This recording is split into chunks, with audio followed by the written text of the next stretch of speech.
고린도전서 이제 33번째 말씀입니다. 이것들 중에 가장 큰 것은 사랑이니라.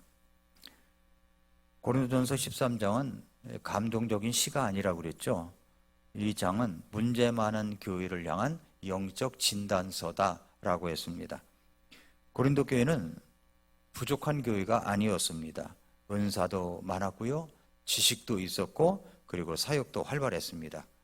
그러나 사도 바울은 그들을 향해서 단호하게 말했습니다. 너희들 그거 아무것도 아니다. 아무것도 아니다. 왜 그렇습니까? 사랑이 없으면 아무것도 아니라는 거예요. 사랑이 없었기 때문입니다. 그리고 바울은 13장의 마지막에서 이 모든 논쟁을 한 문장으로 정리해버립니다. 이것들 중에 가장 큰 것은 사랑이니라. 이 말은 칭찬이 아니라 판결문입니다. 판결문. 너희에게 가장 부족한 것이 바로 이것이다 라는 말이죠. 이 말씀은 고린도 교회를 향한 말씀뿐만 아니라 오늘 우리들에게도 주신 말씀이라는 것을 기억해야 됩니다. 먼저 첫 번째로 믿음, 소망, 사랑은 왜 중요한가 하는 것입니다. 사도 바울은 고린도전서 13장 마지막에서 세 가지를 나란히 세웠죠. 믿음과 소망과 사랑입니다. 이 셋은 항상 있는 것이라고 그랬어요. 이것들 중에 가장 큰 것은 사랑이라고 했습니다. 우리는 이 구절을 너무 익숙하게 잘 알고 있습니다. 그러나 바울이 이 말을 여러분 가볍게 했다고 생각하시면 안 됩니다. 바울은 이 셋을 비교하기 전에 먼저 그 가치를 충분히 인정을 하고 있습니다. 믿음도 중요하고 소망도 중요하고 사랑도 중요합니다. 문제는 무엇이 필요 없는가가 아니라 무엇이 중심이 되어야 하는가입니다. 먼저 믿음은 구원의 시작이며 신앙의 출발점이죠. 믿음은 너무나 귀합니다. 믿음이 없이는 구원이 없습니다. 믿음이 없이는 하나님을 기쁘시게 할 수가 없습니다. 우리는 믿음으로 의롭다 하심을 받았고 믿음으로 하나님께 나아가며 믿음으로 하루하루를 살아갑니다. 믿음은 신앙의 문을 여는 열쇠입니다. 믿음은 하나님의 왕국으로 들어가는 입구입니다. 그런데 바울은 여기서 멈추지 않습니다. 바울은 믿음을 높이 평가하면서도 믿음을 하나님의 자리에 두지 않습니다. 믿음은 손과 같은 거예요. 그러니까 손은 중요하죠. 그러나 손이 목적이 아닙니다. 손의 가치는 무엇을 붙잡고 있는가에 달려 있는 거죠. 고린도 교회는 믿음을 자랑했어요. 나는 믿음이 있다. 나는 영적이다. 나는 남들과 다르다. 그렇게 자랑을 했습니다. 그러나 믿음이 사랑으로 작동하지 않았어요. 믿음이 있으면 사랑으로 작동을 해야 되는데 작동하지 않았다는 겁니다. 손은 있는데 그 손이 붙잡고 있는 하나님의 성품은 보이지 않았습니다. 믿음은 하나님을 향하게 하지만 하나님을 대신하지는 않습니다. 그 다음에 이제 소망은 견디게 하는 신앙의 힘이죠.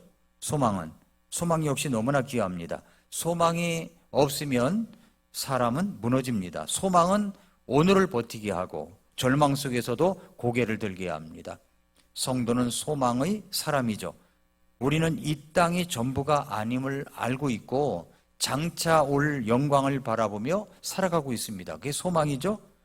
죽음의 수용소에서라고 하는 이 책을 쓴 빅터 프랭클은 독일 나치하의 이 수용소에서 살아남은 사람입니다. 근데 집단 수용소에서 3년을 보내면서 소망을 갖지 못했던 죄수는 오래 살지 못한 것을 발견했습니다. 그 소망을 갖고 있었던 죄수들은 그들이 지탱하게 해주는 이 존재에 비쳤는데 빅터 프랭클조차도 어디서 유리 조각을 하나 구해가지고 주워가지고 그거를 나를 갈아서 아침마다 이 수염을 깎았다고 합니다. 수염을. 그러면 이 가스실에 끌려갈 사람을 고를 때 간수들이 와가지고 볼 때 수염도 바짝 깎여 있고 눈이 초롱초롱한 빅터 프랭클은 불러내지 않았다는 거예요. 눈빛이 현찮고 소망이 없고 풀이 죽어 있고 이런 사람만 끌어냈다는 겁니다. 그러니까 소망은 생존의 가치와 보람을 얻게 했다고 빅터 프랭클은 이야기를 하고 있습니다. 여러분, 우리들에게도 소망이 있습니다.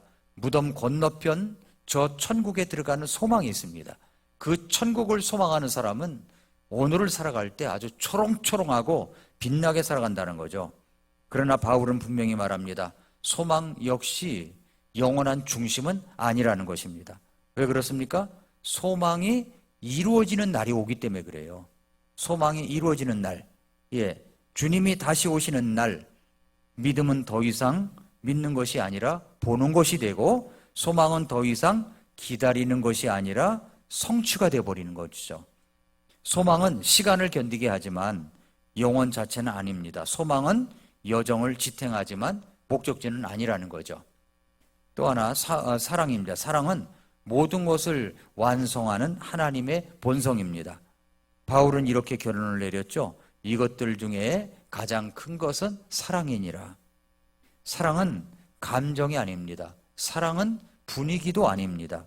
사랑은 선택 이전에 하나님의 본성입니다. 사랑은 하나님의 본성이에요. 성경은 말씀합니다. 하나님은 사랑이시라. 하나님은 사랑이시라. 믿음은 하나님께 나아가게 하지만 사랑은 하나님 안에 거하게 합니다. 소망은 미래를 바라보게 하지만 사랑은 하나님의 충만을 지금도 누리게 할 수 있습니다. 그래서 믿음은 시작이고 소망은 과정이지만 사랑은 끝까지 남는 본질이라고 하는 것입니다. 그래서 바울은 이것들 중에 가장 큰 것은 사랑이라고 한 겁니다. 이 말은 사랑이 다른 것보다 더 감동적이라는 말이 아닙니다. 사랑이 없으면 믿음도 소망도 제 역할을 하지 못한다는 거죠. 그리고 바로 여기서 다음 질문이 생깁니다. 그렇다면 왜 고린도 교회는 이 가장 중요한 사랑을 잃어버렸을까요? 바울은 이제 고린도 교회의 현실을 정면으로 진단하기 시작합니다. 그래서 두 번째로 고린도 교회의 치명적인 문제, 사랑 없는 신앙이라고 하는 부분입니다. 바울이 여기서 이제 고린도전서 13장을 왜 쓰게 되었는지 그 배경, 본격적으로 한번 살펴보겠습니다. 고린도 교회는 당시 기준으로 보면은 아주 문제가 많은 교회였어요. 그러나 한 가지 오해해서는 안 됩니다. 고린도 교회의 문제는 성경을 몰라서가 아니었습니다. 틀린 교리를 가르쳐서도 아니었다는 것입니다. 바울의 진단은 이것입니다. 너희는 틀린 것을 가진 교회가 아니라 순서가 잘못된 교회라는 거죠. 순서가. 고린도 교회는 틀린 것이 아니라 잘못된 것을 가진 교회였습니다. 그들의 신앙 요소 하나하나는 다 옳았습니다. 은사도 성경적이었고요. 지식도 필요했고 열심도 귀했습니다. 문제는 무엇이 중심에 있었는가 하는 것입니다. 고린도 교회 안에서는 사랑이 중심이 아니라 다른 것들이 사랑 위에 올라가 있었습니다. 은사가 사랑 위에 올라가 있었고 지식이 사랑 위에 올라가 있었고 그리고 열심히 사랑을 밀어냈습니다. 그래서 바울이 이렇게 말하죠. 내가 사람들의 언어들과 천사들의 언어들로 말할지라도 사랑이 없으면 소리나는 징과 울리는 꽹과리가 되었다고 그랬어요. 여기서 바울은 은사를 부정하지 않습니다. 오히려 최고 수준의 은사를 예로 듭니다. 사람의 언어, 천사의 언어, 가장 영적인 언어. 대단하죠? 이런 언어가 어디 있습니까? 사람의 언어 중에 최고, 천사의 언어, 가장 영적인 말. 그런데 사랑이 없으면 그 결과는 뭡니까? 그저 소리일 뿐이라는 거예요. 소리는 큽니다. 존재감도 있어요. 사람들의 이목도 끕니다. 그러나 소리는 생명을 만들지 못합니다. 사랑 없는 은사는 사람을 살리지도 못하고 영혼을 키우지 못하며 관계를 세우지 못합니다. 결국 교회 안에는 울림은 있지만 성숙은 없다는 거죠. 사랑 없는 진리는 사람을 살리지 못합니다. 고린도 교회는 분명히 말을 잘했어요. 옳은 말을 잘했어요. 문제는 그 말이 옳은 말이라고 할지라도 어떤 태도로 전달되었는가가 문제라는 거죠. 어떤 태도로 말하는가. 사랑이 없는 진리는 사람을 일으키지 않고 찌르기만 할 뿐이라는 것입니다. 그래서 진리는 약이 아니라 칼이 돼버리는 거죠. 칼은 정확합니다. 그러나 정확한 칼은 잘못 쓰이면 사람을 죽입니다. 고린도 교회 안에서는 이런 일들이 벌어졌어요. 서로 판단했고, 서로 비교했고, 서로 영적으로 그리고 재단했습니다. 나는 바울에게 속했다. 나는 아볼로에게 속했다. 나는 게바에게 속했다. 이 말은 단순한 선호 표현이 아닙니다. 영적 우열을 가리키는 말이었어요. 우열. 사랑이 빠진 순간 교회는 진리로 하나 되지 않고 진리 때문에 갈라지기 시작한다는 거죠. 그래서 고린도 교회는 은사가 많았지만은 분열이 되었고, 말씀이 있었지만 상처가 남았고, 열심은 있었지만 관계는 무너졌다는 것입니다. 그러므로 사랑 없는 신앙은 가장 영적인 척하지만 가장 육적이라는 겁니다. 육신적이라는 거죠. 이 지점에서 바울은 아주 충격적인 말을 합니다. 너희는 아직 육신에 속한 자로다 그랬어요. 고린도 교회 성도들은 스스로를 영적이라고 생각을 했습니다. 방언도 했죠. 예언도 했죠. 지식을 말했죠. 그러나 바울은 말합니다. 아니다. 너희는 아직도 육신적이라는 겁니다. 육신적. 왜 그렇습니까? 사랑이 없기 때문에. 사랑은 영적인 성숙의 증거입니다. 사랑이 없는 신앙은 아무리 은사가 많아도 아무도 아직 자라지 않은 신앙입니다. 아이가 소리는 크죠. 그러나 아이는 아직 미숙한 겁니다. 고린도 교회는 큰 소리를 냈지만 영적으로는 아직 어린아이 상태였다는 거죠. 여러분, 이 진단은 고린도 교회만의 진단이 아닙니다. 이 질문은 고린도 교회만 향한 것이 아니에요. 우리에게로도 이 말씀을 주시고 있는 겁니다. 우리는 옳은 말을 하지만 사람을 세우고 있는가 하는 것이고, 우리는 진리를 말하지만 상대를 품고 있는가. 우리는 교회를 사랑한다고 말하지만 교회를 사랑하는 것이 성도를 사랑한 건데, 교회를 사랑한다고 말은 하지만 성도들을 사랑으로 품고 있지 않다면 사랑이 부족하다는 것입니다. 그래서 바울은 이제 사랑이 빠진 신앙은 겉으로는 단단해 보이지만 안으로 들어가면 쉽게 부서진다는 거예요. 고린도 교회가 그렇다는 겁니다. 바울은 여기서 멈추지 않고 고린도 교회를 해부한 뒤에 이제 처방을 제시합니다. 제시해요. 사도 바울이 썼던 서신서는 고린도 전서도 있지만 에베소서도 있어요. 에베소서. 여러분, 에베소서 3장 17절을 열어보시기 바랍니다. 에베소서를 가지고 처방을 합니다. 이제 에베소서 3장 17절.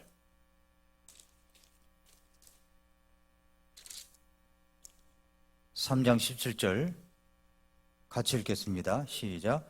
믿음을 통해 그리스도께서 너희 마음속에 거하게 하시며 또 너희가 사랑 안에서 뿌리를 내리고 털을 잡아, 이 말씀을 하셨습니다.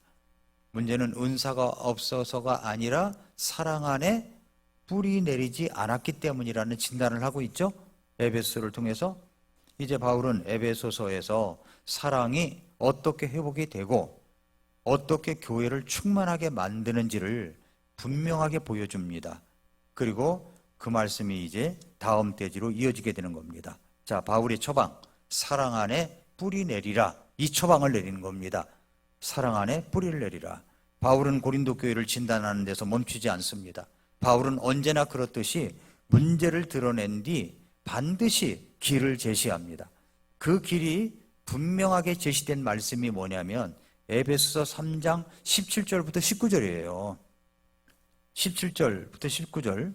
믿음을 통해 그리스도께서 너희 마음속에 거하게 하시며 또 너희가 사랑 안에서 뿌리를 내리고 털을 잡아 모든 성도들과 함께 너비와 길이와 깊이와 높이가 어떠함을 깨닫고 지식을 뛰어넘는 그리스도의 사랑을 알 수 있어 하나님의 모든 충만하심으로 충만하게 되기를 구하노라 라고 했습니다. 사랑은 감정이 아니라 뿌리라는 거예요. 뿌리. 바울은 사랑을 설명할 때 아주 중요한 단어를 사용합니다. 사랑 안에서 뿌리를 내리고 털을 잡으라고 그랬죠. 뿌리를 내리고 털을 잡으래요. 뿌리는 보이지 않아요. 그러나 뿌리가 없으면 아무리 크고 화려한 나무도 바람 앞에 쓰러집니다. 열매는 눈에 띄지만 뿌리는 눈에 띄지 않아요. 그러나 생명을 결정하는 것은 열매가 아니라 뿌리입니다. 뿌리. 예. 그래서 바울은 말합니다. 사랑은 장식이 아니다. 사랑은 분위기가 아니다. 사랑은 신앙의 구조라는 겁니다. 구조. 네, 고린도 교회는 은사는 있었지만 뿌리가 없었어요. 뿌리가. 말은 많았지만 중심이 없었어요. 활동은 많았지만 깊이가 없었습니다. 그래서 작은 바람 한번 불어도 흔들리고, 또 작은 의견 차이가 있으면 완전히 갈라져 버리고, 잘해보자는 어떤 결심이 아니라 이 신앙 전체를 지탱하는 토대가 뭐냐면 사랑입니다. 사랑. 어떤 일이든지 사랑으로 해야 된다는 거죠. 사랑 안에 뿌리를 내릴 때만 충만해집니다. 바울의 기도의 핵심은 이것입니다. 하나님의 모든 충만하심으로 충만하게 되기를 그랬어요. 충만하게 되기를. 성도 여러분, 많은 성도님들이 이렇게 묻습니다. 왜 이렇게 공허합니까? 왜 은혜가 오래가지 않죠? 왜 말씀을 들어도 금방 식어버리죠? 우리는 보통 어떻게 생각합니까? 이렇게 보통 생각해요. 그래서 더 열심히 해야 하나? 더 많이 알아야 하나? 더 많은 사역을 해야 하나? 이렇게 생각을 합니다.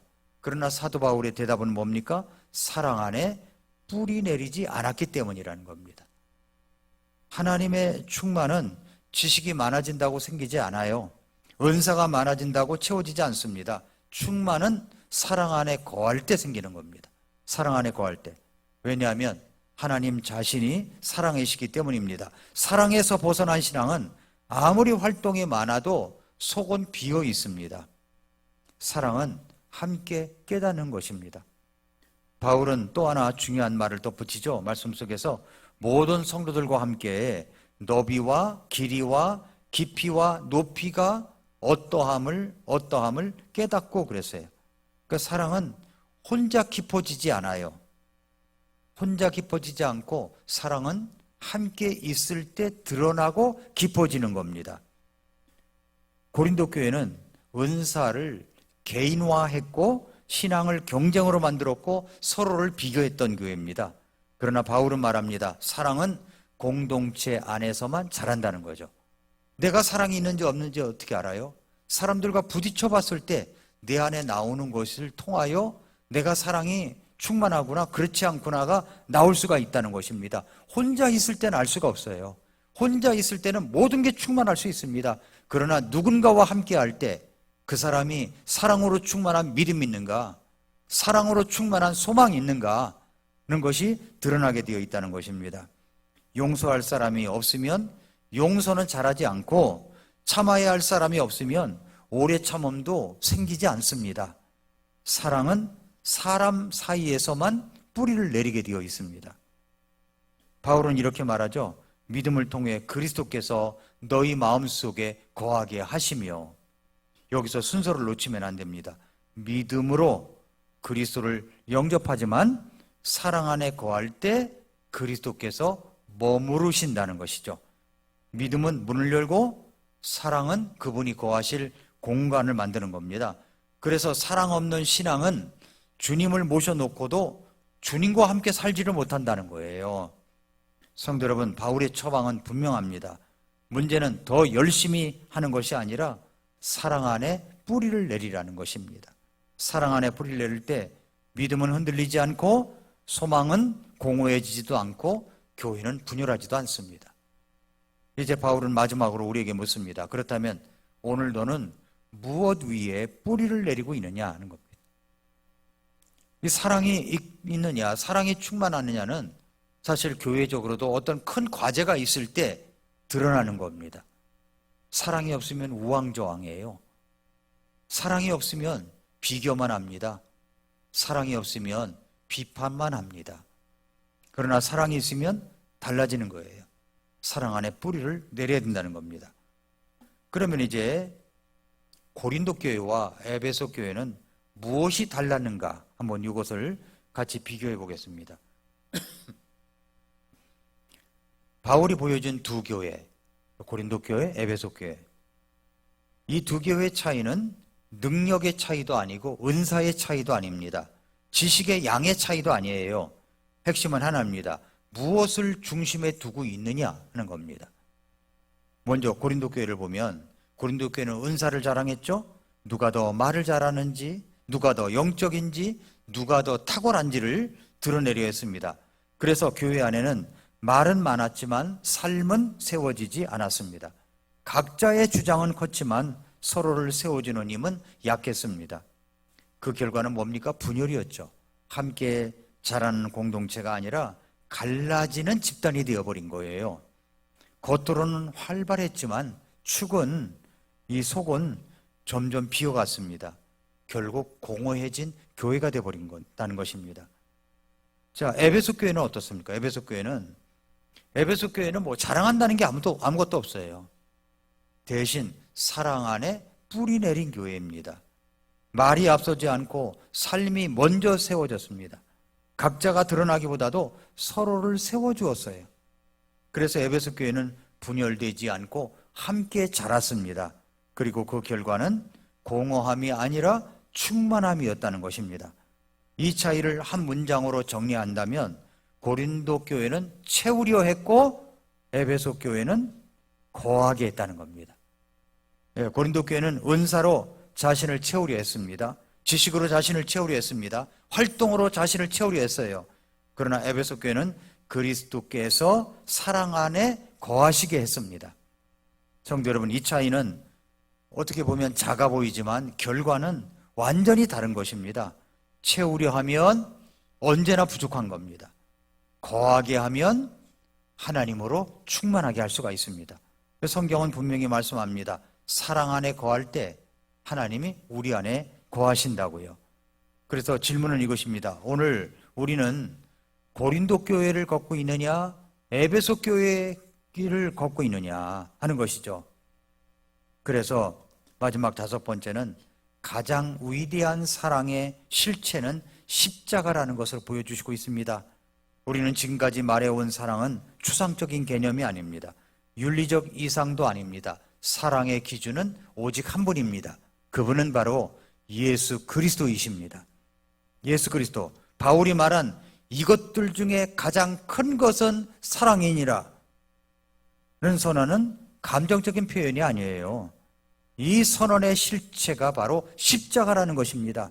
십자가를 보면 사랑이 무엇인지 더 이상 정의할 필요가 없습니다. 예수님은 언제나 오르셨습니다. 한 번도 죄를 범하지 않으셨고 모든 판단에서 완전하셨습니다. 그러나 주님은 그 오름을 사람을 누르는데, 윽박지르는데, 공격하는데 쓰신 적이 없습니다. 주님은 옳았지만 참으셨어요. 십자가는 내가 옳다는 증명이 아닙니다. 내가 너를 사랑한다는 그런 선언이었습니다. 예수님은 능력이 있으셨어요. 말씀 한마디면 한 군단이나 되는 군대를 갖다가 부를 수 있었습니다. 그런 천사 군대를 부를 수 있었어요. 그러나 그는 십자가에서도 내려오실 수 있는데도 불구하고 끝까지 6시간 동안 매달려서 그 모든 피와 물을 다 쏟으시고 죽으신 것입니다. 주님은 그 능력을 자신을 보호하는 데 쓰지 않으셨습니다. 능력이 있었지만 내려놓으셨습니다. 십자가는 무능의 결과가 아니에요. 자발적인 포기였습니다. 예수님은 판단하실 권리가 있으셨습니다. 죄인을 정죄하실 수가 있고 불의한 자들을 심판하실 수 있었습니다. 그러나 주님은 그 권리도 행사하지 않으셨습니다. 판단할 수 있었지만 용서하셨어요. 십자가 위에서 주님은 이렇게 말씀하셨습니다. 아버지여, 저들이 하는 짓을 알지 못합니다. 저들을 용서하여 주시옵소서. 성도 여러분, 그래서 우리는 분명하게 말해야 됩니다. 십자가는 진리를 포기한 사건이 아닙니다. 정의를 무너뜨린 사건도 아니에요. 십자가는 사랑으로 진리를 완성한 사건입니다. 하나님은 진리를 버리기 위해서 사랑하신 것이 아니라 사랑으로 진리를 이루신 분이십니다. 그러므로 성도 여러분, 오늘 말씀은 우리에게 한 가지 질문을 던지는 겁니다. 나는 무엇으로 충만하느냐 하는 것이죠. 무엇으로 충만합니까? 나는 무엇 위에 신앙을 세워가고 있습니까? 이 질문은 고린도 교회만을 향한 질문이 아닙니다. 오늘 우리를 향한 질문도 될 수 있어요. 바울은 고린도 교회를 진단했고 에베소 교회를 통해서 길을 보여주셨어요. 그리고 마지막으로 우리에게 분명한 결론을 내리셨습니다. 이것들 중에 가장 큰 것은 사랑이니라. 사랑이니라. 사랑은 선택사항이 아닙니다. 하나님의 충만을 담는 유일한 구주라는 선언입니다. 사랑하는 성도 여러분, 이제 우리는 에베소 교회처럼 사랑 가운데 뿌리를 내려야 됩니다. 뿌리를 내린 이 사랑이 있을 때 교회를 사랑하고 성도들을 사랑할 수가 있게 되는 겁니다. 그때 하나님께서 우리의 신앙과 우리의 가정과 우리의 교회를 충만함으로 채워주실 줄로 믿습니다. 이 사랑 위에 우리 교회가 앞으로의 큰 과제도 뚫고 나가고 어려움을 있을 때 서로 교제하고 다독거려주고 위로해주고 손잡아주고 그렇게 해서 함께 헤쳐나갈 때 하나님께서 우리를 성숙한 그런 교회로 만들어 가실 줄 믿습니다. 기도하겠습니다.